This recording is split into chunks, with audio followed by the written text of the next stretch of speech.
Well, Commodore, welcome. It's been 12 months since we've spoken. And How's Peter? Yep. 12 months into your tenure.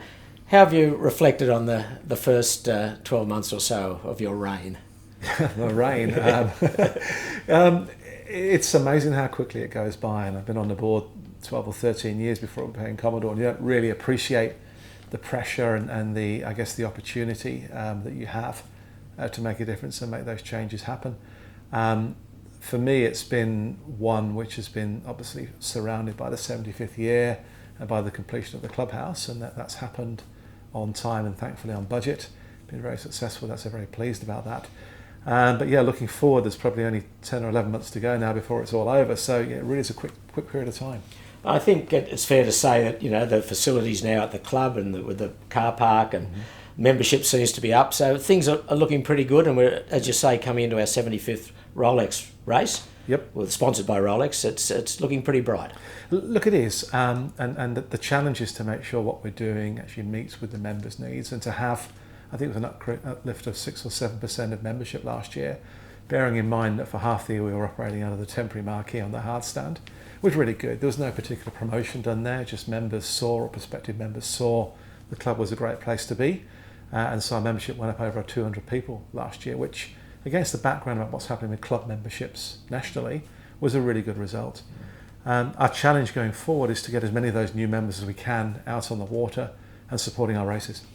Yes, well, I'll take you forward now, and I just want to refer to what you said at the annual general meeting in your report, and I'll quote, it said, "I want to look forward to 2020 and beyond. I do this because our sport is facing an uphill battle attracting and retaining active sailors. So we need to adapt the way we operate and improve the offering when it comes to both being a member of the club and, more importantly, an active sailor." So what's in place for that, do you think? Yeah, for me, that's what we're here for. I mean, we're a club, yes, but we're a sailing club.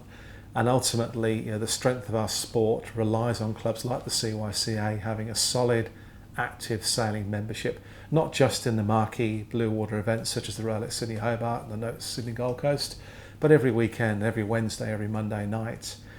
When we do our surveys of members, we hear that the single biggest issue they face, particularly sort of the rank and file sailors who aren't doing the Grand Prix type racing, is their ability to get crew on board on a regular basis. And we have, I think, 212 boats on the marina, and a quick count from the premises committee the other day showed me that only 30 of those boats are likely to go to Hobart. So what about the other 180 or so? How do we get them out there, and how do we make it easier for those skippers to put their boats on the water and race in whatever race they want to do? And so what we've looked to do as a board, and I guess as a membership group as well, is to see what is the value proposition of being a member of the CYCA or indeed any yacht club. How do we actually attract members, not just to come here and enjoy the new clubhouse and the beautiful views, or feel part of this great club, but to actually participate regularly. And that really is our focus, and something as a board we've focused in on for the next, certainly the next year, but much beyond that as well. Yes, I guess that it's been a long-term problem for not just this club, for all clubs, isn't it? That numbers are dwindling, and getting competent crew is always a struggle. It is, and we're looking at what are the initiatives that we need to take to make it easy for people to come in. I know even now, if you're a newcomer to the CYC or indeed any yacht club, and you've got to turn up and try and find a ride, or maybe do a course that might lead into a ride, it's actually quite intimidating. We tend to be a little bit into ourselves, a little bit cliquey, so how do we actually make our club more welcoming? I know my own crew, we sail a 40-foot cruiser racer, and most of my crew I've picked up off the deck, or they're friends of friends. None of them are professional sailors, and we've taught them along the way. And they stay with us for 3 or 4 years, and then life gets in the way and they move on. So how do we deal with that transition? How do we make sure those people stay for longer periods? Or if they leave, they come back to us. Well, I guess one thing that is going to happen, not this year, but next year, certainly for the Rolex Sydney Hobart race, is that we're offering short-handed sailing to Hobart, which is, I know it's huge in Europe. The French have driven it massively. Yep. The Fastnet race over the last few years has been double-handed racing, and I think a double-handed boat won the race 4 years ago. So that's a great initiative from the club, because it's something that probably will solve a few crewing issues, if you like, in a roundabout way. But it's going with the flow, I guess, from Europe. I mean, that was a big decision by the board to adapt that? It was, but ultimately it was quite an easy decision. I won't say we're leading out on this because, as you say, it's happening in Europe and in Fastnet and other places.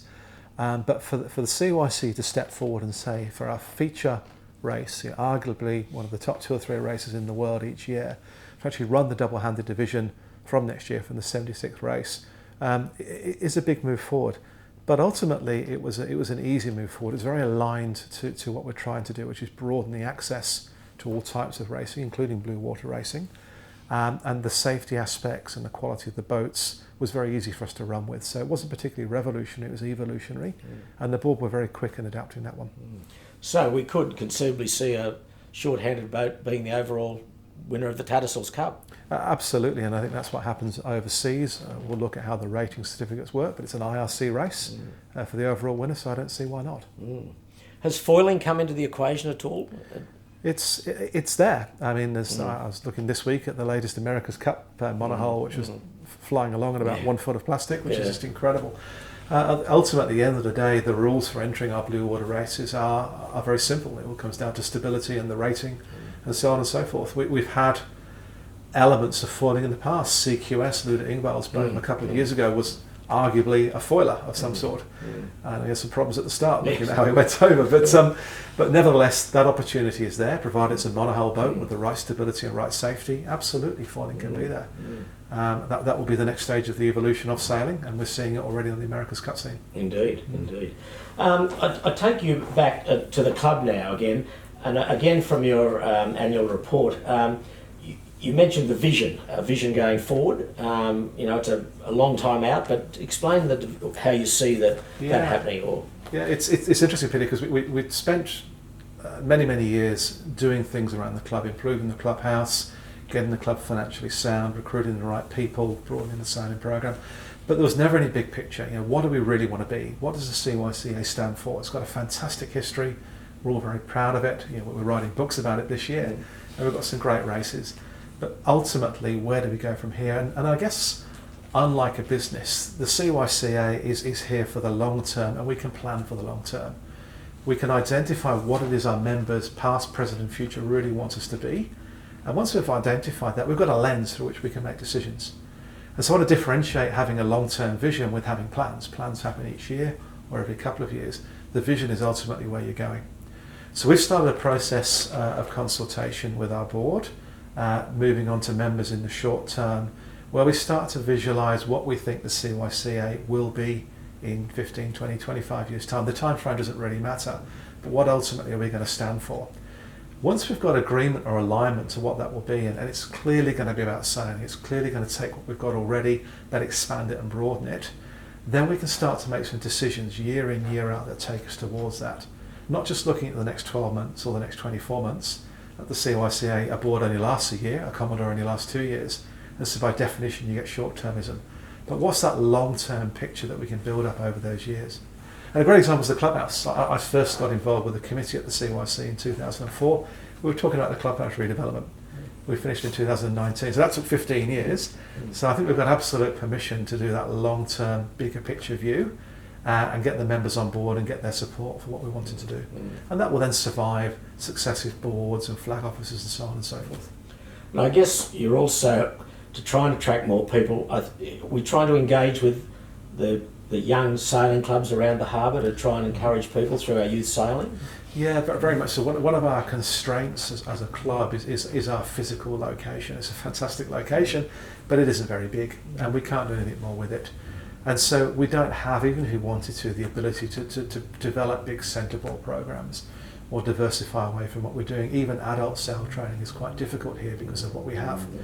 And so there's a number of ways you can do that. You can try and acquire the capability to do it yourself, or you could enter into joint venture agreements with others, or best friend relationships, as we do with Wallara Sailing Club, for example. And so we're trying to be clever about the way that we can actually broaden our influence and broaden the funnel of people coming into sailing, but we don't necessarily have to own everything to do that. Well, we're 99 days away from the start of the Rolex race, the Great Race South. Yep. And it's going to be a busy 99 days, I'm sure, especially for you as Commodore. There's a lot happening. It is, and the great thing was that we just last week, or earlier this week, in fact, we finalised the Channel 7 broadcast agreement. So we're locked in with Channel 7 for the next 5 years, which aligns to our Rolex sponsorship. And you may have already noticed on TV that Channel 7 is doing a lot more active promotion of the Rolex Sydney Hobart Yacht Race. In fact, the last 2 sports news broadcasts in the evenings have had the Tattersalls Trophy sat on the desk with Jim Wilson, and it's great to see that is far more than just a hey, turn up on Boxing Day and show the programme. So that's really exciting. Obviously the 75th year attracts a lot of interest. For the first time we'll also be doing a launch in Hobart, which is on October the 7th. We have Premier Hodgman coming along at the RYCT, our finishing partner. And we got a lot more support this year from the government and the events organisers in Tasmania who are sponsoring the race for the first time. We're providing finishing medallions to the 75th races. In terms of numbers, always hard to pick, but here we are, probably 4 weeks out from the closing of bookings or closing of entries, and we're over 130. And we haven't had that number for a long time, particularly in the modern safety age. And so if we do get the 150 plus that we're thinking, that'll be a fantastic event. And the range and variety of boats, again, it's going to be a massively competitive fleet from the 100 footers through to the 50s and the fast 40s. But there's also a lot of bucket list sailors, guys who've said, hey, we're going to take our cruiser down there with my mates and do the Sydney Hobart Yacht Race, which I guess is where it started from back in 1945. Yeah, wonderful. Yeah. And also, I mean, we've got our classic yacht regatta in early December for boats that have previously raced to Hobart and built before 1976 or earlier, so that's shaping up as pretty good occasion. Then we've got our big boat race on the harbour and a lot of social activities in the club throughout December. It's going to be a very busy time. It is, and we're also showing, working with the National Maritime Museum on an exhibition down at Darling Harbour, and I think they're looking to feature some of those classic wooden boats during that period as well. We're trying to see if we can find some of the more modern boats to go along after us as well. I guess the timing is a challenge, but yeah, I suspect unlike any other year, a month or 2 out, it's really going to accelerate. The interest levels will really increase, and we're really happy with the arrangements both here and in Hobart, but ultimately the race is on the water. Well, I think without letting the cat out of the bag, I mean, it'll lead up to the classic regatta. I think we've got 3 of the first fleeters we're proposing to put in the pond. Sheena Wayfarer and Kathleen Gillette. And I think the finishing boat in Hobart, if I'm not mistaken, is going to be Wayfarer.